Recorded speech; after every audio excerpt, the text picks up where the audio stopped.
الحمد لله رب العالمين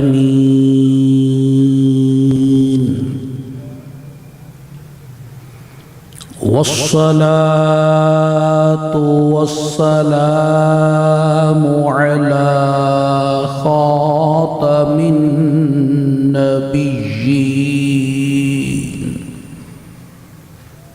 وعلى آله وأصحابه أجمعين.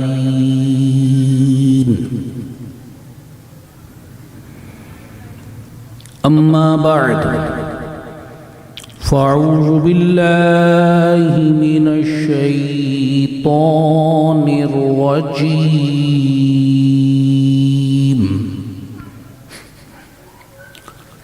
بسم الله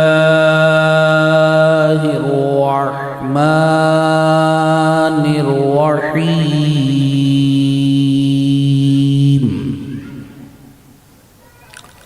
سبحان الذي أسرى بعبده ليلا من المسجد الحرام إلى المسجد الأقصى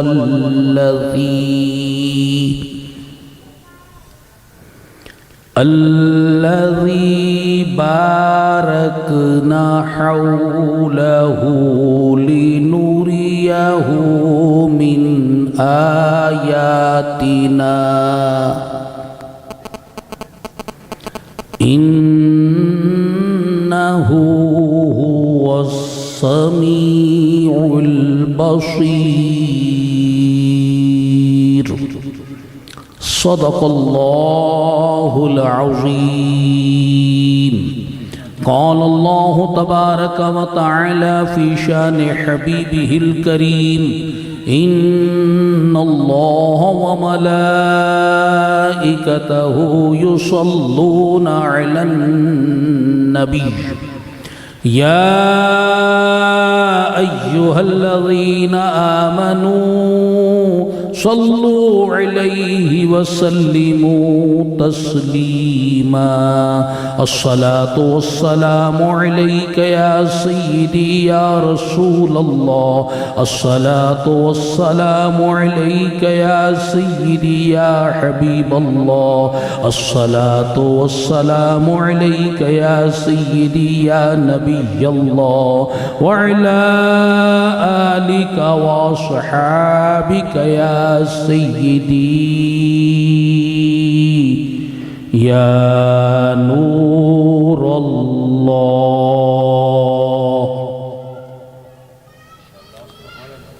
الحمد للہ تعالی شب معراج کی ان مقدس گھڑیوں میں آج ہم اس اجتماع میں شرکت کی سعادت پا رہے ہیں. گلی گلی، کوچا کوچا، نگر نگر، شہر شہر، بلکہ دنیا بھر میں سرکار صلی اللہ علیہ وسلم کی شان و عظمت کے چرچے ہو رہے ہیں. سیدی و سندی اعلی حضرت امام اہل سنت الشاہ امام احمد رضا خان محدث بریلوی رحمۃ اللہ علیہ، آپ نے قصیدہ معراجیہ میں 67 اشعار تحریر فرمائے. حصول برکت کے لیے چند اشعار پیش کیے جاتے ہیں. آپ فرماتے ہیں: وہ سرور کشور رسالت جو عرش پر جلوہ گر ہوئے تھے، نئے نرالے طرب کے ساما عرب کے مہمان کے لیے تھے۔ بہار ہے شادیاں مبارک، چمن کو آبادیاں مبارک، ملک فلک اپنی اپنی لے میں یہ گھر انادل کا بولتے تھے۔ ادھر فلک پر ادھر زمین میں رچی تھی شادی، مچی تھی دھومیں، ادھر سے انوار ہنستے آتے، ادھر سے نفحات اٹھ رہے تھے۔ یہ چھوٹ پڑتی تھی ان کے رخ کی کہ عرش تک چاندنی تھی چٹکی، وہ رات کیا جگمگا رہی تھی، جگہ جگہ نصب آئینے تھے۔ اتار کر ان کے رخ کا صدقہ یہ نور کا بٹ رہا تھا باڑا، کہ چاند سورج مچل مچل کر جبی کی خیرات مانگتے تھے۔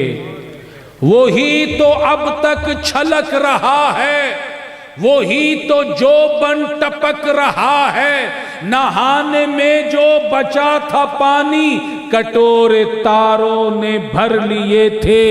غبار بن کر نثار جائیں، کہاں اب اس راہ گزر کو پائیں، ہمارے دل حوریوں کی آنکھیں فرشتوں کے پر جہاں بچھے تھے۔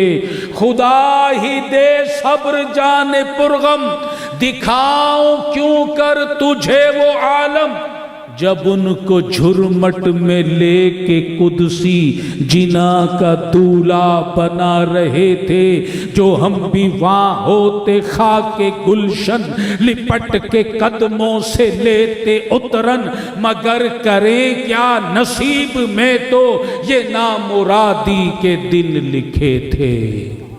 صلو علی النبی۔ اللہ تعالی نے رجب المرجب کی 27ویں رات کو اپنے محبوب صلی اللہ علیہ وسلم کو معراج کی سعادت سے مشرف فرمایا۔ مکہ المکرمہ سے بیت المقدس کا سفر رات کے چھوٹے سے حصے میں طے فرمایا، اور یہ بات نص قرآن سے ثابت ہے۔ جو اس کا انکار کرے گا کافر ہو جائے گا۔ اور بیت المقدس سے آسمانوں پر تشریف لے جانا، وہاں کے عجائبات کو ملاحظہ فرمانا، منازل قرب میں پہنچنا، یہ احادیث صحیحہ معتمدہ مشہورہ سے ثابت ہے، جو حد تواتر کے قریب پہنچ گئی ہیں۔ جو اس کا انکار کرے گا وہ گمراہ ہو جائے گا۔ اور معراج شریف بحالت بیداری جسم و روح کے ساتھ ہوئی ہے، اور یہ جمہور اسلام کا یہی عقیدہ ہے۔ اصحاب رسول صلی اللہ علیہ وسلم کی کثیر جماعتیں، اکابر صحابہ کا یہی اعتقاد ہے، اور قرآن و احادیث سے بھی یہی بات ثابت ہوتی ہے، اور یہی ہم مسلمانوں کا عقیدہ ہے۔ صلو علی النبی صلی اللہ تعالی علیہ وآلہ وسلم۔ محترم بھائیوں اور بزرگوں، شب معراج جب سرکار صلی اللہ علیہ وسلم سے واپس تشریف لائے، مکہ المکرمہ پہنچے، صبح کے وقت لوگوں کے سامنے اس کا ذکر فرمایا۔ اس میں مسلمان بھی موجود تھے، کافر بھی موجود تھے، ابو جہل بھی موجود تھا. کافر لوگ مذاق اڑانے لگے، تالیاں بجانے لگے، تعجب کے ساتھ سروں پر ہاتھ رکھنے لگے، شور مچانے لگے. امپاسبل، ناممکن، ایسا ہو ہی نہیں سکتا. انہوں نے جو بات کا انکار کیا، اس سے بھی پتہ چلتا ہے سرکار صلی اللہ علیہ وسلم نے ان کے سامنے حالت بیداری میں سفر کا ذکر فرمایا.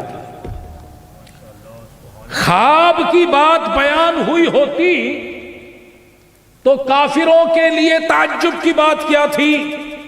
خواب میں تو آدمی ایک شہر سے دوسرے شہر، ایک ملک سے دوسرے ملک، زمین کے ایک کنارے سے دوسرے کنارے، ہوا میں، فضا میں، آسمانوں پر چلا جاتا ہے، جنت میں چلا جاتا ہے. خواب میں تو ایک جہان سے دوسرے جہان چلا جاتا ہے. اگر خواب کا ذکر ہوتا، خواب کو تو کافر بھی تسلیم کیا کرتے تھے. اگر بات خواب کی بیان ہوتی تو وہ تالیاں کیوں بجاتے، مذاق کیوں اڑاتے، انکار کیوں کرتے؟ پتہ چلا خواب کا ذکر نہیں ہوا تھا.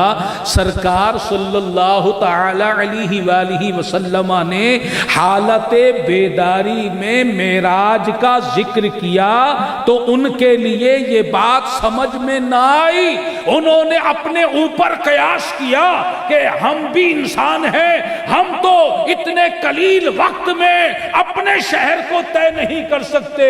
یہ مسجد حرام سے مسجد اقصی چلے گئے، آسمانوں پر چلے گئے، لامقام میں چلے گئے، جنت بھی دیکھ لی، 18,000 عالم بھی دیکھ لیے. اس لیے انہوں نے انکار کر دیا کہ بات جو تھی وہ بیداری کی ہو رہی تھی اور وہ عقل کے گھوڑے دوڑا رہے تھے. چنانچہ چند کافر دوڑے دوڑے سیدنا صدیق اکبر رضی اللہ تعالی عنہ کے کاشانے پر حاضر ہوئے، دروازے پر دستک دی، آپ باہر تشریف لائے اور وہ کہنے لگے، اے ابو بکر، تو نے محمد صلی اللہ علیہ وسلم کی ہر بات مانی ہے، آج انہوں نے ایک نئی بات کہہ دی ہے، کیا تم اسے بھی تسلیم کرو گے؟ وہ یہ کہہ رہے ہیں کہ میں راتوں رات بیت المقدس چلا گیا، نبیوں کی امامت کی، آسمانوں کی سیر کی، لامقام میں پہنچ گیا اور راتوں رات واپس بھی آ گیا. کیا تم یہ خلاف عقل بات بھی مانو گے؟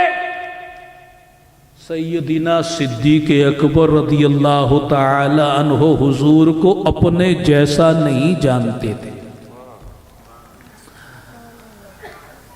انہوں نے کہا، اگر انہوں نے یہ بات کہی ہے تو میں تسلیم کرتا ہوں انہوں نے سچ کہا ہے. اور یہی کیا،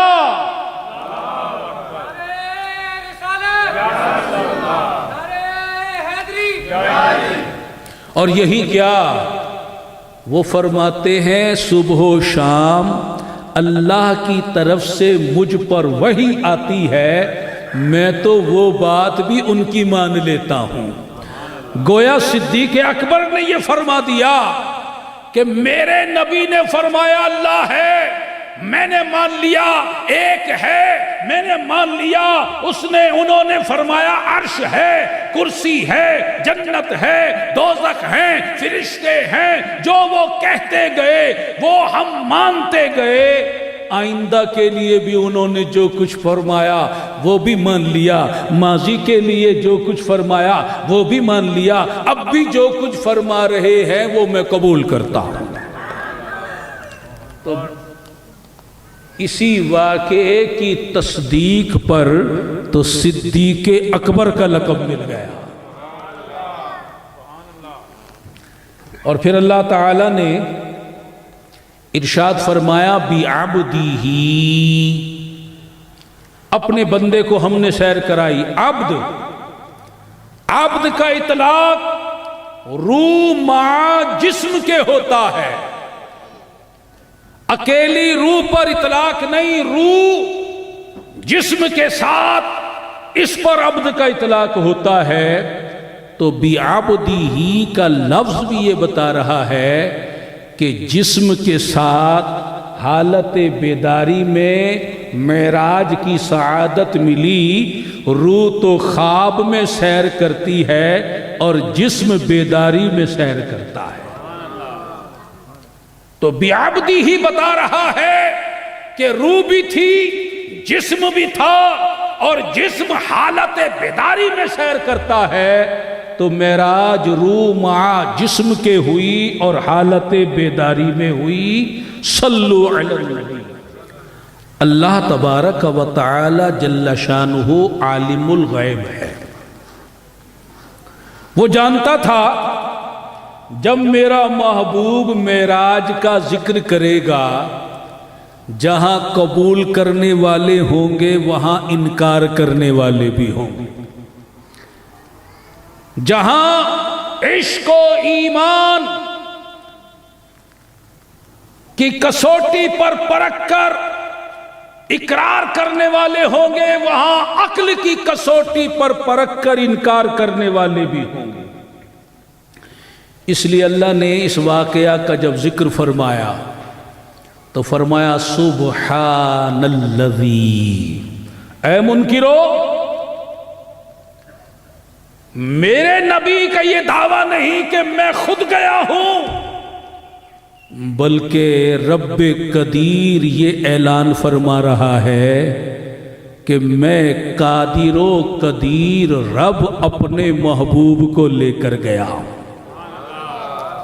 جسے میری قدرت میں شک ہو، میری طاقت میں شک ہو، میری ربوبیت میں شک ہو، وہ انکار کرے، گمراہی کے اندھیرے میں بھٹکے، اپنے آپ کو جہنم کے راستے پہ ڈالے، اور جو مجھے قادر مانتا ہے، قدیر مانتا ہے، جو مجھے رب مانتا ہے، اسے چاہیے آمنا، وہ ایمان لے آئے، وہ تسلیم سرے تسلیم خم کر لے۔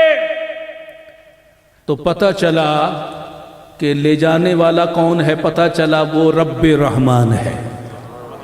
لے جانے والا کون ہے، جانے والا کون ہے، محبوب رحمان، اور انکار کرنے والا ہے مردود شیطان۔ اب جنہوں نے انکار کیا وہ ابو جہل کے پیروکار ہیں، اور جنہوں نے اقرار کیا وہ صدیق اکبر کے پیروکار ہیں۔ ابو جہل کے پیروکاروں میں مرزائیوں کا گرو گھنٹال مرزا قادیانی بھی ہے، معتزلی لوگ، فلسفی لوگ، بد مذہب لوگ واقعہ معراج کا انکار کر دیتے ہیں، اعتراضات وارد کرتے ہیں، اور عموماً 5 اعتراض وارد کرتے ہیں۔ پہلا ان کا اعتراض یہ ہے، انسانی جسم ثقیل ہے، بھاری ہے، وزنی ہے، ثقیل جسم کا اوپر اٹھنا، اڑنا، اوپر جانا یہ ممکن نہیں ہے۔ کشش ثقل جو ہے وہ بھاری چیز کو اوپر نہیں جانے دیتی، اپنی جانب کھینچتی ہے۔ کشش ثقل یہ سائنسی نظریہ ہے، سائنسی نظریے کو تو مان لیا اور رب کے اعلان کو ماننے سے انکار کر دیا، یہیں سے ان کی گمراہی کا اندازہ لگا لیجیے۔ دوسرا ان کا اعتراض، زمین و آسمان کے درمیان کرۂ ناری موجود ہے جسے کوئی جسم طے نہیں کر سکتا، جو جسم اس کرۂ ناری میں پہنچے گا جل کر راکھ ہو جائے گا۔ تیسرا ان کا اعتراض، زمین سے آسمان آسمان سے دوسرے آسمان، ساتوں آسمان، عرش، یہ ہزاروں لاکھوں سال کا فاصلہ ہے، اس کو تھوڑے وقت میں طے کرنا ناممکن ہے۔ چوتھا اعتراض، آسمانوں میں کوئی دروازہ نہیں، جب کوئی دروازہ نہیں تو کوئی جسم کیسے داخل ہو سکتا ہے؟ پانچواں اعتراض کہ مسلمان یہ کہتے ہیں حضور معراج کے لیے تشریف لے گئے اور جب واپس آئے تو بستر کی گرمی موجود تھی، وضو کا پانی چل رہا تھا، دروازے کی کنڈی ہل رہی تھی، یہ کیسے ممکن ہے؟ ان پانچوں اعتراضات کا مسلمانوں کی طرف سے ایک ہی جواب ہے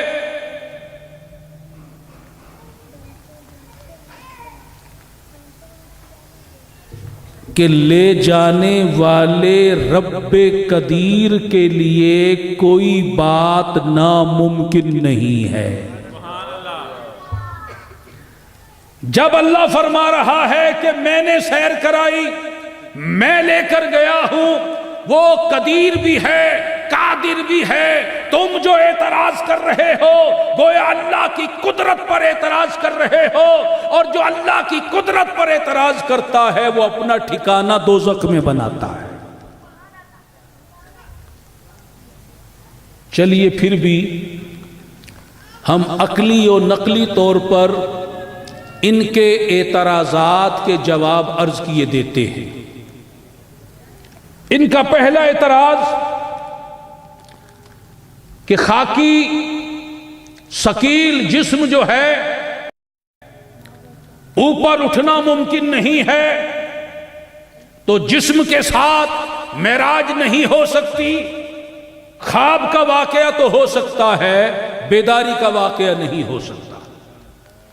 انہوں نے عقل کے گھوڑے دوڑائے تو انکار کیا۔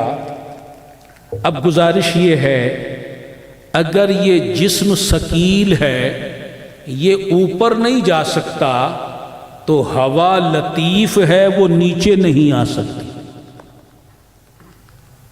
ہوا لطیف ہے، وہ نیچے نہیں آ سکتی، تو جو اللہ ہوا کو نیچے لایا ہے وہی اللہ ثقیل جسم کو اوپر لے جاتا ہے۔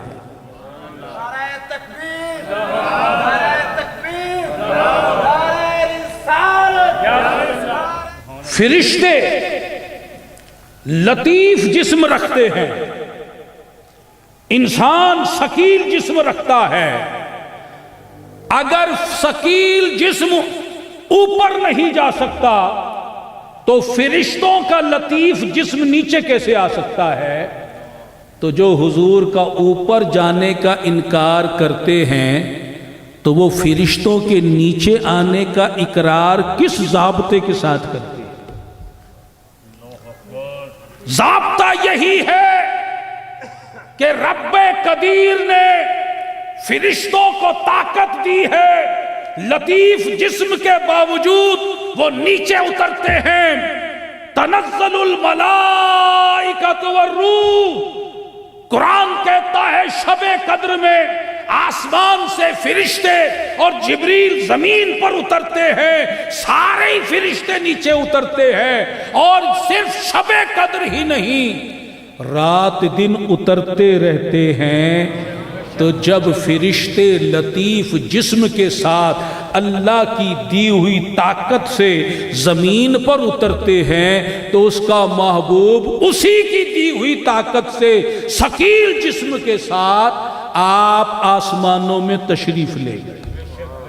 پھر یہ لفظ ثقیل تو میں نے سمجھانے کے لیے کہا، آگے پتہ چلے گا وہ جسم ثقیل ہے یا لطیف ہے۔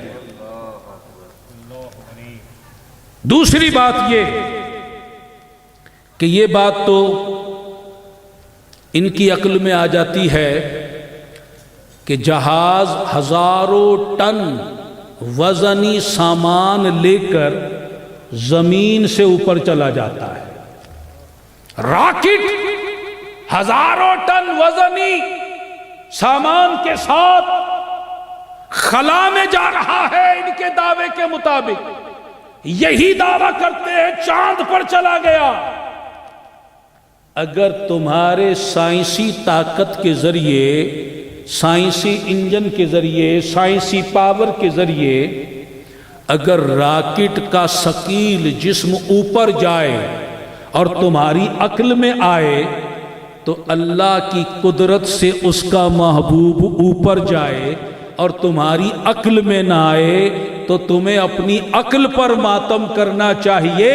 اس لیے کہ مخلوق کی قوت کو تو قبول کر رہے ہو اور خالق کی طاقت کا انکار کر رہے ہو. اسی نے تو کہا ہے سبحان الذی اسرا. اور پھر قرآن کہتا ہے وَرَفَعْنَاهُ مَكَانًا عَلِيًّا کہ ہم نے اپنے نبی ادریس کو علیہ السلام بلند مقام یعنی جنت کی طرف اٹھا لیا. حالت بیداری میں جسم کے ساتھ از روئے قرآن حضرت ادریس علیہ السلام زمین سے جنت میں گئے. جنت ساتوں آسمانوں سے اوپر ہے. جب ادریس علیہ السلام جسم کے ساتھ حالت بیداری میں زمین سے ساتوں آسمانوں سے اوپر جا سکتے ہیں تو رسول اللہ تو ادریس علیہ السلام کے بھی نبی ہیں. تو نبیوں کا نبی اگر آسمانوں سے اوپر تشریف لے جائے تو اس میں انکار کی کیا بات ہے. اور پھر اللہ تعالیٰ فرماتا ہے بل رفعہ اللہ الیہ. یہ جو کہتے ہیں کہ عیسیٰ علیہ السلام کو ہم نے شہید کیا یہ جھوٹ بولتے ہیں، بلکہ اللہ نے انہیں اپنی طرف اٹھا لیا، آسمانوں کی طرف اٹھا لیا. حضرت عیسیٰ علیہ السلام زندہ سلامت حالت بیداری میں اس جسم کے ساتھ آسمانوں پر اٹھائے گئے اور قرب قیامت زمین پر اسی جسم کے ساتھ واپس تشریف لائیں گے. تو جب عیسیٰ علیہ السلام جسم کے ساتھ بیداری کے عالم میں آسمانوں پر جا سکتے ہیں اور واپس زمین پر آئیں گے تو پھر ان کے بھی سردار، رسولوں کے سردار، نبیوں کے سردار صلی اللہ علیہ وسلم کو اللہ تبارک و تعالی حالت بیداری میں جسم کے ساتھ آسمانوں پر لے جائے تو اس میں انکار کی کیا بات ہے. اب ایک نقطہ بیان کیا جاتا، ذرا توجہ فرمائیں. فقہی قانون آپ کے بھی علم میں ہوگا کہ جب دو چیزیں اس طرح جمع ہو جائیں کہ ان میں ایک غالب ہو ایک مغلوب ہو، ایک کی مقدار کم ہو ایک کی مقدار زیادہ ہو، تو فقہی لحاظ سے حکم جو ہے وہ غالب چیز کا لگتا ہے. زیادہ مقدار والی چیز کا لگتا ہے. اس کی دو مثالیں آپ کے سامنے بیان کرتا ہوں. ایک مسئلہ کہ اگر کسی عورت کا دودھ کوئی بچہ پیے اور اس دودھ میں پانی ملا دیا جائے تو اس دودھ سے رضاعت ثابت ہوگی یا نہیں، وہ اس کی رضائی ماں کہلائے گی یا نہیں. تو فقہ کا مسئلہ یہ ہے کہ اگر پانی کی مقدار زیادہ ہے تو رضاعت ثابت نہیں ہوگی، دودھ کا حکم نہیں لگے گا. اور اگر پانی کی مقدار کم ہے، دودھ کی مقدار زیادہ ہے، رضاعت ثابت ہو جائے گی، دودھ کا حکم لگے گا، تو پتہ چلا کہ جو چیز غالب ہو حکم اس کا لگتا ہے۔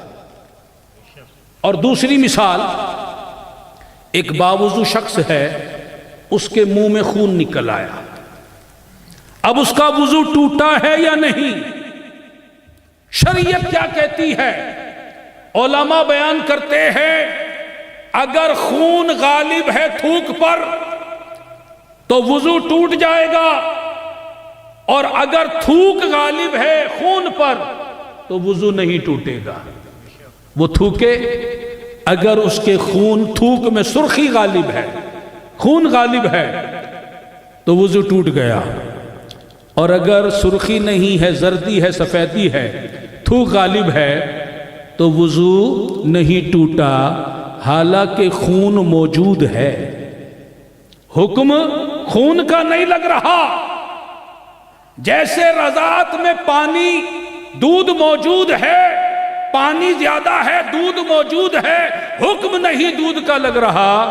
جو چیز غالب ہو حکم اسی کا لگتا ہے۔ اب جب آپ نے اس مسئلے کو سمجھ لیا تو اب ذرا اور سمجھیے، انسان کا جسم دو چیزوں کا مرکب ہے۔ انسان ایک جسم کا اور ایک روح کا، انسان دو چیزوں کا مجموعہ ہے، ایک جسم کا، ایک روح کا۔ جسم کے اپنے کمال ہیں، روح کے اپنے کمال ہیں۔ جس کے جسمانی کمالات غالب ہوں اس کے روحانی کمالات دب جاتے ہیں، جسمانی کمالات کا ظہور ہوتا ہے، اور جس کے روحانی کمالات غالب آ جائیں اس کے جسم پر جسمانی کمال دب جاتا ہے، روحانی کمالات غالب آ جاتے ہیں۔ تو اب اس مسئلے کو اور سمجھیے، اگر کسی کی روح اتنی مضبوط ہو جائے، پاورفل ہو جائے، اتنی طاہر اور اتنی لطیف ہو جائے کہ وہ جسم کے کمال پر غالب آ جائے، تو اس انسان کے اوپر حکم روح کا لگے گا۔ اگرچہ جسم موجود ہے، حکم روح کا لگے گا، اور جس کے اوپر جسمانی کمالات غالب ہو، روح اگرچہ موجود ہے، حکم اس کے اوپر جسمانی کمال کا لگے گا۔ اس کا دیکھنا صرف وہیں تک ہوگا جہاں تک جسم دیکھتا ہے، اس کا سننا وہیں تک ہوگا جہاں تک جسمانی کان سنتے ہیں، اس کا پکڑنا وہیں تک ہوگا جہاں تک جسمانی ہاتھ کی رسائی ہے، وہ چل کر وہیں تک جا سکے گا جہاں تک پاؤں کے چلنے کی طاقت ہے۔ لیکن جس کی روح غالب آ جائے تو حکم بدل گیا۔ جسم تو موجود ہے، کان بھی ہے، آنکھ بھی ہے، ہاتھ بھی ہے، پاؤں بھی ہے، حکم روح کا لگے گا۔ اب جسمانی طاقت جو ہے مغلوب ہو گئی، اب روح کی طاقت غالب آ گئی۔ اب آنکھوں کی طاقت کیا ہوگی؟ بیٹھا یہاں ہوگا، دیکھ مغرب میں رہا ہوگا۔ اس کے کانوں کی سماعت کا عالم یہ ہوگا کہ بیٹھا یہاں ہوگا، میلوں دور کی آواز سن رہا ہوگا۔ اس کے ہاتھ کی طاقت بڑھ جائے گی، اس کے پاؤں کی طاقت بڑھ جائے گی، اور اس کے اندر ربانی، روحانی اور قلبی کمالات کا ظہور ہوگا۔ کیوں؟ اس لیے کہ اس کی روح غالب آ گئی ہے، اور جو چیز غالب آتی ہے کمال اس کا ظاہر ہوتا ہے، حکم اس کا لگتا ہے۔ نعرہ تکبیر، نعرہ رسالت، مظہر کبریا، مظہر مصطفیٰ۔ اب دیکھیے، میں زیادہ مثالیں پیش نہیں کروں گا، وقت کم ہے۔ دو مثالیں سیدنا امام حسن بصری رحمت اللہ علیہ کے بارے میں منقول ہے کہ روزانہ ظہر کی نماز مسجد خیف میں ادا فرماتے تھے۔ رہتے کہاں تھے؟ بصرہ میں۔ رہتے کہاں تھے اور نماز ظہر کی کہاں پڑھتے تھے؟ مسجد خیف میں جو مینا میں واقع ہے، مکہ کے قریب مینا کے مقام میں واقع ہے، جس کے بارے میں نبی پاک صلی اللہ علیہ وسلم نے فرمایا کہ یہ وہ مسجد ہے جہاں 70 نبیوں نے نمازیں پڑھی ہیں اور 70 انبیاء کرام علیہم السلام یہاں مدفون ہیں۔ روزانہ ظہر کی نماز بصرہ سے مسجد خیف میں پڑھتے تھے اور عصر کی نماز واپس بصرہ جا کر پڑھا کرتے تھے۔ اب بتاؤ، کیا یہ جسم کا کمال ہے؟ کیا آپ کے اور میرے پاؤں میں یہ کمال موجود ہے؟ جسم میں یہ کمال موجود ہے؟ آخر امام حسن بصری میں یہ کمال کیسے آ گیا؟ اس لیے کہ ان کے روحانی کمالات غالب آ گئے۔ ان کے جسم پر جسم تو موجود تھا مگر کام روح کا کرتا تھا۔ دوسری مثال سیدنا شیخ عبدالعزیز دباغ رحمت اللہ علیہ، بہت بلند مقام ولیوں میں، ایک مرتبہ اپنے دروازے پر کھڑے ہیں، چوکھٹ سے قدم باہر نکالتے ہیں، پھر اندر رکھ لیتے ہیں، پھر باہر نکالتے ہیں، پھر اندر رکھ لیتے ہیں۔ لوگوں نے عرض کی حضور باہر تشریف کیوں نہیں لا رہے؟ فرمانے لگے میں نے سنا تھا کہ ساری زمین جو ہے اللہ کے ولی کے 2 قدم کے برابر ہے، میں 1 قدم اٹھاتا ہوں زمین سے باہر چلا جاتا ہے۔ یہ کوئی جسم کا کمال ہے؟ نہیں نہیں، ان کے جسم پر ان کی روحانیت غالب آ چکی ہے۔ جسم تو موجود ہے مگر کام روح کر رہی ہے، روحانی کمالات کا ظہور ہو رہا ہے۔ اب جب آپ نے یہ بات سمجھ لی تو اب نبیوں کے بارے میں اسلامی عقیدہ بھی سن لیجئے۔ میرے آقا امام اہل سنت اعلی حضرت محدث بریلوی رحمت اللہ علیہ نبیوں کے بارے میں اسلامی عقیدہ اشعار کی صورت میں بیان کرتے ہیں۔ فرماتے ہیں روح تو سب کی ہے زندہ ان کا۔ نبیوں کے بارے میں فرماتے ہیں روح تو سب کی ہے زندہ ان کا، جسم پر نور بھی روحانی ہے۔ تیری اور میری تو روح لطیف ہے، نبیوں کا جسم لطیف ہے۔ اوروں کی روح کتنی ہی لطیف، اوروں کی روح ہو کتنی ہی لطیف، ان کے اجسام کی کب ثانی ہے، بلکہ ان کے اجسام ہماری ارواح سے بھی کہیں زیادہ لطیف ہے۔ پاؤں جس خاک پر رکھ دے وہ بھی روح ہے، پاک ہے، نورانی ہے۔ ان کے جسم کا تو یہ کمال ہے کہ اگر مردہ شے پر اپنا قدم رکھ دے وہ زندہ ہو جائے، اس میں روح داخل ہو جائے۔ پاؤں جس خاک پر رکھ دے وہ بھی روح ہے، پاک ہے، نورانی ہے۔ یہ نبیوں کے بارے میں جب ہمارا عقیدہ ٹھہرا کہ ان کا جسم مبارک جو ہے وہ عام بندوں کی ارواح سے بھی بہت زیادہ لطیف ہے، تو پھر ان کے جسم سے روحانی نورانی کمالات کا صدور ہو، اس میں انکار کی کیا بات ہے؟ جب نبیوں کی یہ شان ہے تو نبیوں کے نبی کی شان کا عالم کیا ہوگا؟ محبوب پروردگار کی عظمت و شان کا عالم کیا ہوگا؟ ان کے جسم لطیف کی لطافت، جسم نورانی کی نورانیت، جسم روحانی کی روحانیت کا عالم کیا ہوگا؟ تو جب ان کا جسم روح سے زیادہ لطیف ٹھہرا، تم اتنی بات تو مانتے ہو کہ روح خواب میں عالم میں سیر کرتی ہے، ایک عالم سے دوسرے عالم میں جاتی ہے، کیونکہ روح لطیف ہے، اور رسول اللہ کا تو جسم روح سے زیادہ لطیف ہے، تو ان کا جسم بھی ایک عالم سے دوسرے عالم جاتا ہے، اور اس کا ظہور اللہ نے شب معراج دکھا دیا۔ اللہ اکبر، یا رسول اللہ،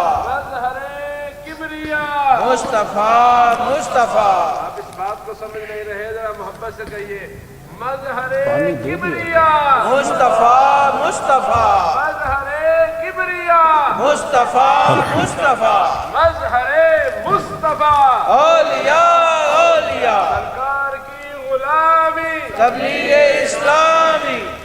اب غور کیجئے، مصطفیٰ کریم صلی اللہ علیہ وسلم کے جسم اطہر کو ابو جہل اور کافروں نے اپنے جسم جیسا سمجھا تو انکار کر بیٹھے، صدیق اکبر نے لاسانی سمجھا،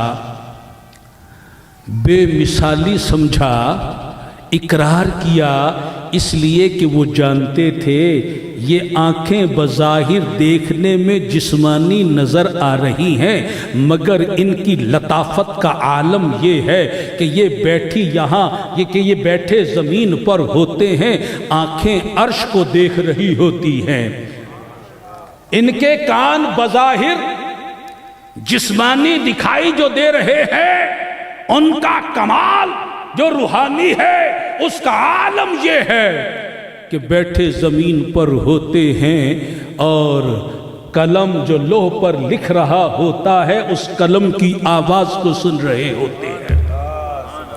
ان کے ہاتھوں کو اپنے ہاتھوں جیسا نہ سمجھو، حالت نماز میں ہاتھ بڑھایا تو جنت میں جا پہنچا، فرمانے لگے اگر میں چاہتا جنت کا گوشہ، درخت کا گوشہ توڑ کر لے آتا، تم کھاتے، قیامت تک ختم نہ ہوتا۔ جن کے ہاتھ کی طاقت کا یہ عالم ہے۔ اب یہ بتاؤ، جس نبی کے جسم کی طاقت کا یہ عالم ہے، ان کی روح کا مقام کیا ہوگا؟ ان کی روح کی لطافت کا مقام کیا ہوگا؟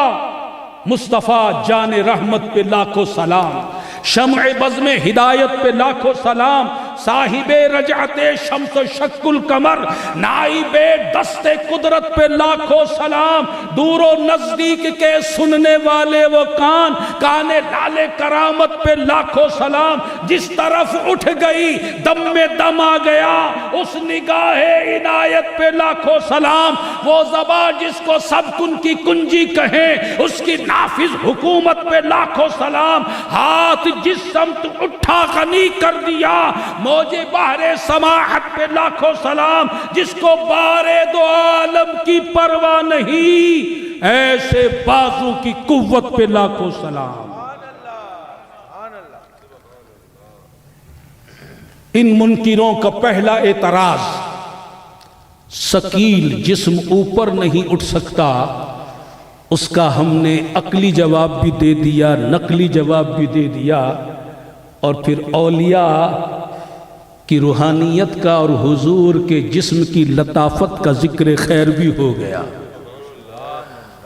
آئندہ انشاءاللہ پھر بقیہ ان کے اعتراض کی باتیں کریں گے، ابھی ہم حضور کی معراج کی بات کرتے ہیں۔ سبحان اللہ، صلو علی النبی۔ اللہ تعالی علیہ وآلہ وسلم۔ معراج کہ علماء کرام نے کئی ایک حکمتیں بیان کی ہیں، آئیے ایک حکمت آج ہم سنتے ہیں۔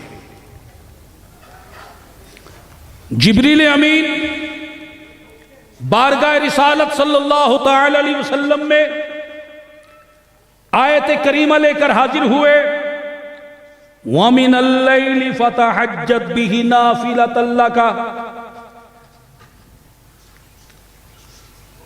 اس آیت کے نزول سے پہلے رسول اللہ صلی اللہ علیہ وسلم رات میں کبھی نوافل ادا فرماتے تھے، کبھی آرام فرماتے تھے۔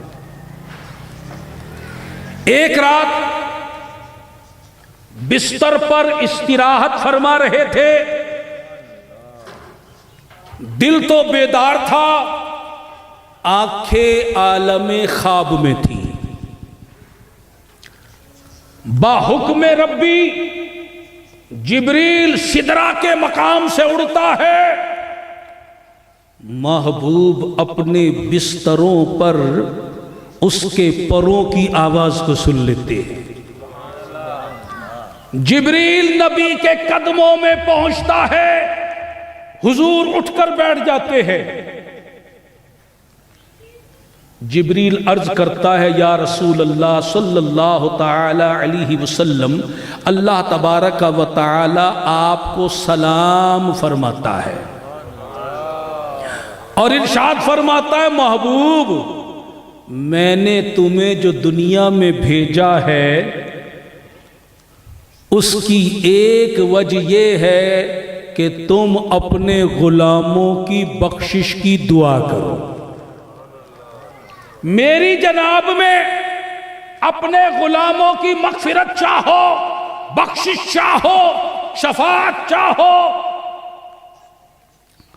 محبوب یہ کام بستر پر لیٹ کر نہیں ہوگا، اٹھو، جبریل کے ساتھ وادی مکہ میں آؤ، اپنی امت کے احوال کو دیکھو۔ سرکار صلی اللہ تعالی علیہ وسلم اٹھے، وادی مکہ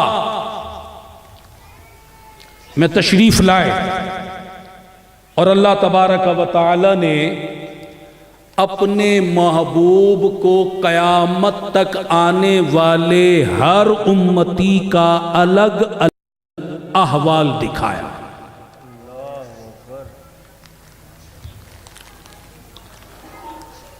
امت کے گناہ دکھائے گئے،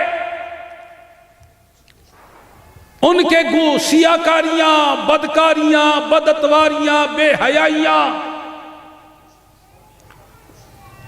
محبوب کو سب کچھ دکھا دیا گیا۔ اب اس غمخوار شافع امم نے جب امت کے گناہوں کی کثرت کو دیکھا، بدکاریوں، بے حیائیوں اور سیاکاریوں کو ملاحظہ فرمایا تو دل رنج میں ڈوب گیا، آنکھیں اشک بار ہو گئی، غمزدہ ہو گئے، پریشان ہو گئے، اور جبریل سے فرمانے لگے، جبریل میری امت کا کیا بنے گا؟ میری امت اتنی بڑی گناہگار ہے، اتنے گناہ، اتنے کثیر گناہ، میں کس کس گناہ کی شفاعت کروں گا، کس کس گناہ کی مغفرت طلب کروں؟ اللہ کی جناب میں عرض کی، مولا میری امت کے تو گناہ بہت زیادہ ہیں۔ اللہ نے اپنے محبوب کے رنجیدہ دل کو جب دیکھا تو جبریل نے عرض کی، وَمِنَ اللَّيْلِ فَتَهَجَّتْ بِهِ نَافِلَةً لَكَ عَسَىٰ أَن يَبْعَثَكَ رَبُّكَ مَقَامًا مَحْمُودًا۔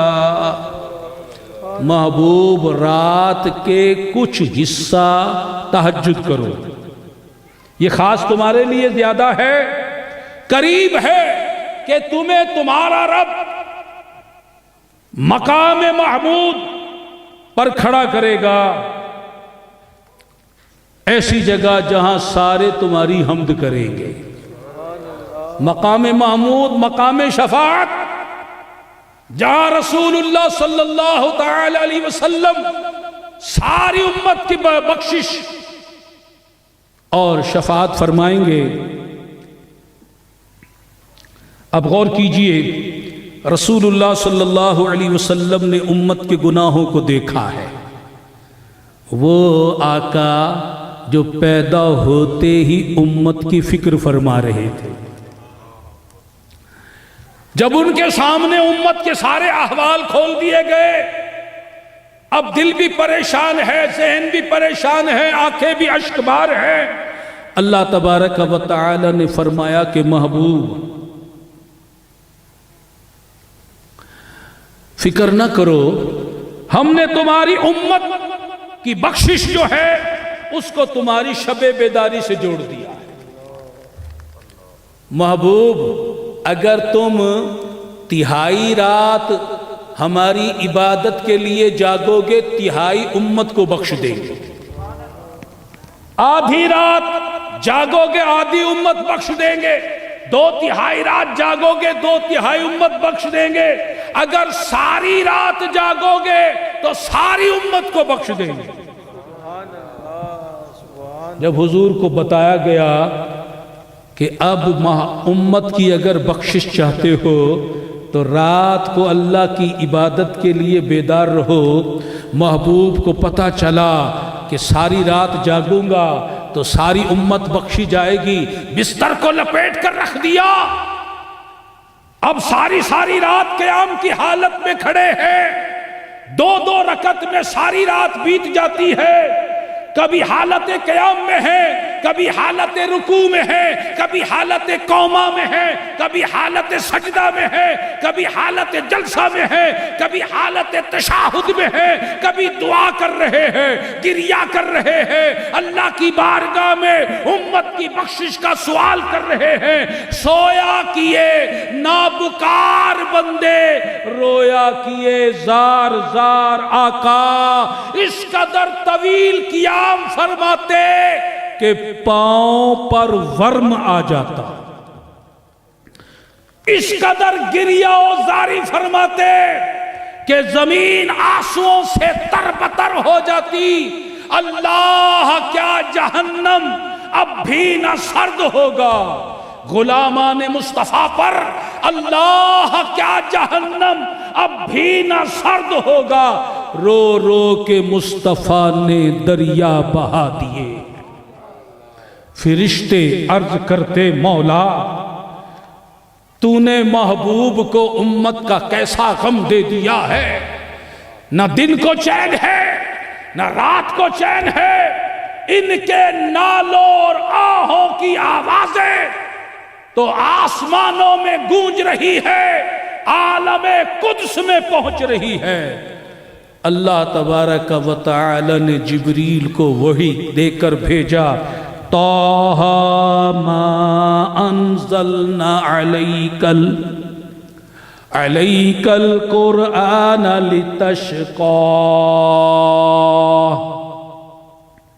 اے محبوب ہم نے آپ پر یہ قرآن اس لیے نہیں اتارا کہ تم خود کو مشقت میں ڈال لو، ساری رات عبادت میں گزارو، اپنے آپ کو مشقت میں ڈالو۔ اے محبوب ہم نے آپ کو اپنی عبادت کا حکم دیا تھا، امت کی شفاعت کا سوال کرنے، بخشش کی دعا کرنے کو کہا تھا، یہ نہیں کہا تھا کہ اپنے آپ کو ہلاکت میں ڈال لو۔ محبوب ہم نے تمہیں تمہاری امت کے گناہ دکھا دیے، ان کی بے حیائیاں دکھائی، ان کی سیاکاریاں دکھائی، ان کی بدکاریاں دکھائی، ان کی بداتواریاں دکھائی، ان کے گناہوں کی کثرت کو دیکھ کر تم مضطرب ہو گئے، پریشان ہو گئے، غمگین ہو گئے، افسردہ ہو گئے، اشکبار ہو گئے۔ تمہاری افسردگی ہم سے دیکھی نہیں جاتی، اب آؤ تمہیں ہم نے تمہاری امت کے گناہ تو دکھائے، اب اپنی رحمت کے دریا بھی دکھاتے ہیں، اپنی بخشش کے خزانے بھی دکھاتے ہیں۔ جب تم ہمارے خزانے دیکھو گے، بخشش کے خزانے، رحمت کے دریا، تم کہو گے سبقت رحمتی علی غضبی۔ جبریل میرے محبوب کو دولہا بناؤ، جنت سے سواری لے کر جاؤ، 70,000 فرشتوں کی بارات لے کر جاؤ، جاؤ محبوب کو غسل دو آب کوثر سے، جنتی جوڑا پہناؤ، جنتی براق پر سوار کراؤ۔ اللہ اکبر، ذرا اس منظر کو یاد کیجئے کہ سرکار معراج کے دولہا بنے ہوئے براق پر سوار ہیں، جبریل نے رکاب تھامی ہوئی ہے، میکائیل نے لگام کو پکڑا ہوا ہے، فرشتوں کی درود و سلام کی صدائیں بلند ہو رہی ہے، بلانے والا نور، جانے والا نور، سواری نور، باراتی نور، ہر طرف نور ہی نور کا سما ہے۔ اس سفر نورانی کو شاعر اپنے اشعار میں یوں بیان کرتا ہے، باغ عالم میں باد بہاری چلی، سرور انبیاء کی سواری چلی، یہ سواری سوئے عرش باری چلی، ابر رحمت اٹھا، آج کی رات ہے، طور چوٹی کو اپنی جھکانے لگا، چاندنی چاند ہر سو دکھانے لگا، عرش سے فرش تک سب جگمگانے لگا، رشک صبح صفا آج کی رات ہے۔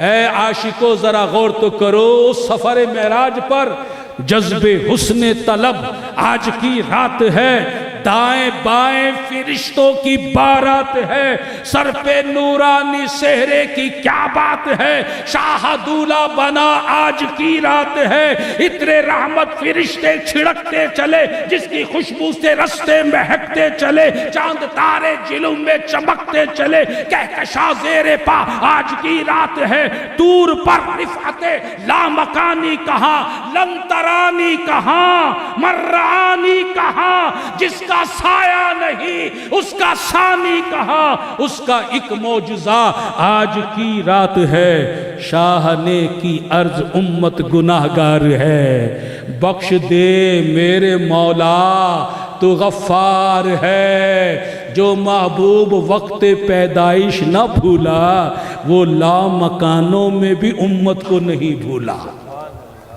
شاہ نے کی عرض امت گناہگار ہے، بخش دے میرے مولا تو غفار ہے، تجھ کو آسان نہیں کچھ بھی دشوار ہے، فکر روز جزا آج کی رات ہے۔ پھر یہ حق نے کہا ماہ پارے نبی تو میرا چاند ہے اور تارے نبی، ایسا گھبرانا اے میرے پیارے نبی، ایسی جلدی ہی کیا آج کی رات ہے، لطف جب ہے کہ دیکھیں گے سارے نبی، ہوگی تیری شفاعت پہ رحمت میری، بخش دوں گا قیامت میں امت تیری، تجھ سے وعدہ میرا آج کی رات ہے۔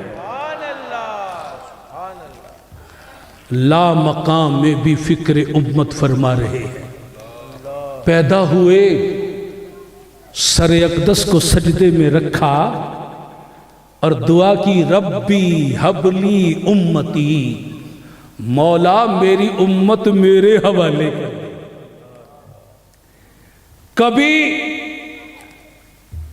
جنت البقیع میں جا کر دعائیں کر رہے ہیں، کبھی حجرہ عائشہ میں دعائیں کر رہے ہیں، کبھی مسجد نبوی میں دعائیں کر رہے ہیں، کبھی غاروں میں جا کر دعائیں کر رہے ہیں، یہاں تک کہ جب وصال ہوا حضرت عباس رضی اللہ تعالی عنہ کے صاحبزادے فرماتے ہیں میں وہ شخص ہوں کہ جنہوں نے آپ کے جسم اطہر کو لحد میں اتارا، میں آخری شخص تھا باہر آنے والا، میں نے دیکھا لبہائے مصطفیٰ ہل رہے ہیں، مجھے تجسس ہوا، میں نے اپنے کانوں کو مصطفیٰ کریم کے لبوں سے لگایا تو وہ آواز آ رہی تھی مولا میری امت کو بخش دے، میری امت کو بخش دے، میری امت کو بخش دے، میری امت کو بخش دے۔ اور آج بھی از روئے حدیث آج بھی اپنے مزار اقصی میں امت کی بخشش کی دعا کر رہے ہیں، اور کل قیامت میں بھی امت ہی کی بخشش کی دعا فرمائیں گے۔ لوگ نفسی نفسی کہہ رہے ہوں گے، اور یہ ہمارے آقا امتی امتی امتی کہہ رہے ہوں گے۔ کبھی حوض کوثر پر کھڑے ہو کر غلاموں کی پیاس بجھا رہے ہوں گے، اور اسی وقت میزان عمل پر یہ نہیں کہ کسی جگہ غیر حاضر ہوں۔ اللہ اکبر! اگر حوض کوثر پر سیراب کر رہے ہیں، اسی وقت ان غلاموں کی جو میزان پر آئے کھڑے ہیں مشکل کشائی فرما رہے ہیں، اور وہ جو پل صراط سے گزر رہے ہیں ان کے لیے سر کو سجدے میں رکھے ہوئے رب سلم رب سلم رب سلم، مولا میری یہ امت سلامتی کے ساتھ گزر جائے۔ اب بتائیے، جو محبوب اتنی محبت کرتا ہو، جو اپنے رات کے آرام کو بھی چھوڑ دے، دن کے چین کو بھی چھوڑ دے، امت سے اتنا پیار کرے، ان کے لیے پاکیزہ آنسو بہائے، زمین تر بتر ہو جائے، دل رنجیدہ ہو، غم زدہ رہتے ہو، ہاتھ دعاؤں کے لیے اٹھے رہتے ہو، کسی لمحے امت کو نہ بھولے ہوں۔ اب بتائیے، اس محبوب کو بھولنا کیا یہ وفا کہلائے گا؟ ایسے محبوب کے قدموں پر جانوں کے نذرانے پیش کر دیے جائے تب بھی کم ہے۔ یہی تو وجہ ہے صحابہ نے محبوب کی رضا کی خاطر اپنے سروں کو کٹوا لیا، اپنا سب کچھ لٹا دیا، کیونکہ وہ جانتے تھے کہ ایسے مشفق، ایسے کریم، ایسے آقا جو ہے نہ کسی کو ملا ہے نہ کسی کو ملے گا۔ وہ محبوب کے اوپر اپنا تن من دھن سب قربان کیا کرتے تھے۔ آج ہمیں کیا ہو گیا کہ محبوب تو وہ بھی ہمارے ہیں، رسول تو وہ بھی ہمارے ہیں، نبی تو وہ بھی ہمارے ہے، لیکن آج وہ وفا نظر نہیں آ رہی، وہ اطاعت نظر نہیں آ رہی، وہ محبت نظر نہیں آ رہی، وہ عشق نظر نہیں آ رہا۔ کلمہ تو نبی کا پڑھ رہے ہیں مگر پیچھے دشمنان نبی کے چل رہے ہیں، طریقہ یہود و نصارہ کا اپنا رہے ہیں، فیشن عیسائیوں کے اپنا رہے ہیں، رسم و رواج ہندوؤں کی اپنا رہے ہیں، چہرہ مہرہ لباس اور دیگر معاملات سارے کے سارے اغیار کے اپنا رہے ہیں۔ یہ کیا معاملہ ہو گیا؟ کلمہ مصطفیٰ کا پڑھیں، محبت کا دم ان کے ساتھ بھرے، نعرے ان کے لگائیں اور طریقہ غیروں کا اپنائیں۔ یہ کیسی منافقت ہے، یہ کیسی دو رنگی چال ہے۔ اگر یہی منافقت رہے گی ایمان کامل نہیں ہوگا، ایمان مضبوط نہیں ہوگا۔ اے میرے محترم بھائیوں اور بزرگوں، یہ واقعہ معراج جہاں حضور کی عظمت کا منہ بولتا ثبوت ہے، وہاں حضور کی امت سے محبت کو بھی ظاہر کر رہا ہے اور ہم سے تقاضا کر رہا ہے کہ جو دیکھو تو صحیح تمہارا آقا تم سے کتنی محبت کرتا ہے، تم جواب میں ان سے کتنی محبت کر رہے ہو، ان کی کتنی اطاعت کر رہے ہو۔ آج اگر تم پر کوئی چند لاکھ روپے کا احسان کرے، تم اس کے گن گاتے ہو، اس کے کہنے پر حرام کام تک کر جاتے ہو۔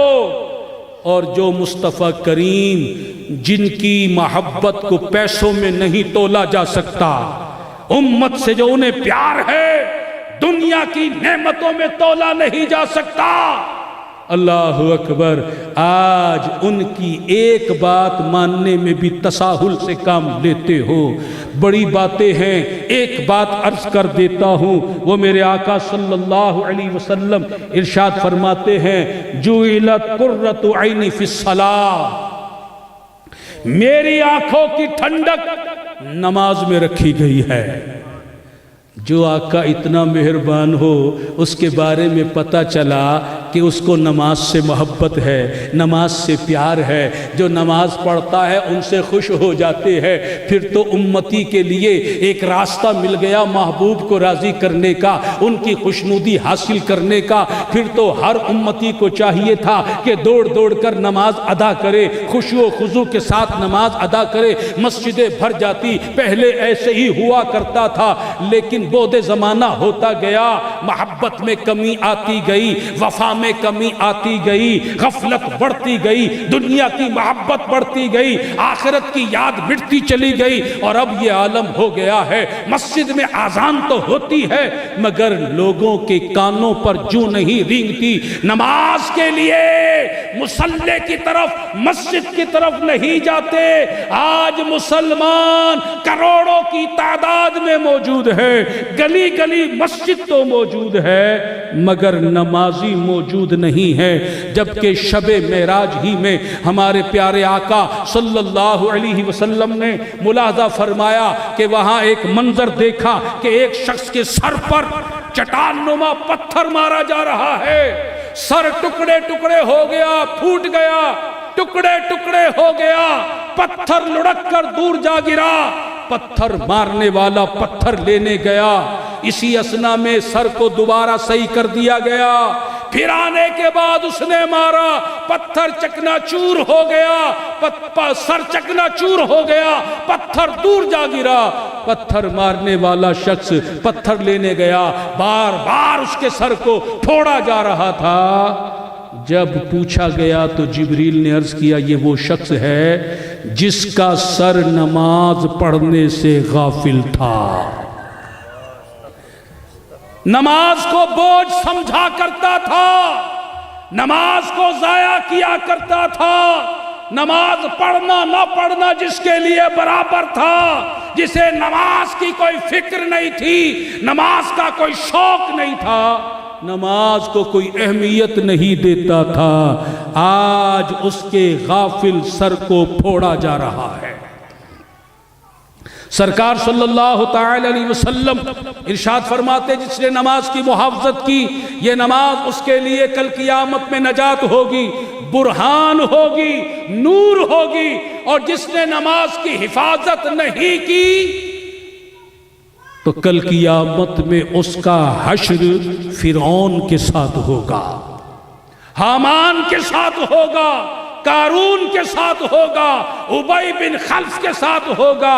اور حدیث پاک میں فرمایا جہنم میں ایک وادی ہے جس کا نام لملم ہے، جس میں اونٹ کی گردن کے برابر موٹے موٹے سانپ ہیں اور 1 مہینے کی مسافت لمبے سانپ ہیں۔ وہ بے نمازی کو جو نماز ضائع کرنے والا ہے اس کو جب ڈسے گا تو اس کا ایک بار ڈسنا 70 سال تک اسے زہر سے تڑپاتا رہے گا اور وہ بار بار ڈسے گا۔ بتائیے ہم میں سے کس میں اتنی طاقت ہے کہ اللہ کے عذاب کو سہ سکے؟ ہرگز نہیں، ہرگز نہیں، کسی میں طاقت نہیں۔ تو نماز کو ضائع کر کے کیوں اپنی آخرت کو برباد کیا جا رہا ہے؟ ہم مسلمان ہیں، نماز ہمارا شعار ہے، نماز معراج کا تحفہ ہے۔ اے معراج کے ذکر کی محفل سجانے والو سنو، نماز معراج کا تحفہ ہے جو اللہ تعالیٰ نے اپنے محبوب کے ذریعے محبوب کی امت کو عطا فرمایا ہے۔ ہم اس تحفے کی کتنی بے قدری کر رہے ہیں۔ جاگنا ہے جاگ لے، افلاک کے سایہ تلے، حشر تک سونا پڑے گا خاک کے سایہ تلے۔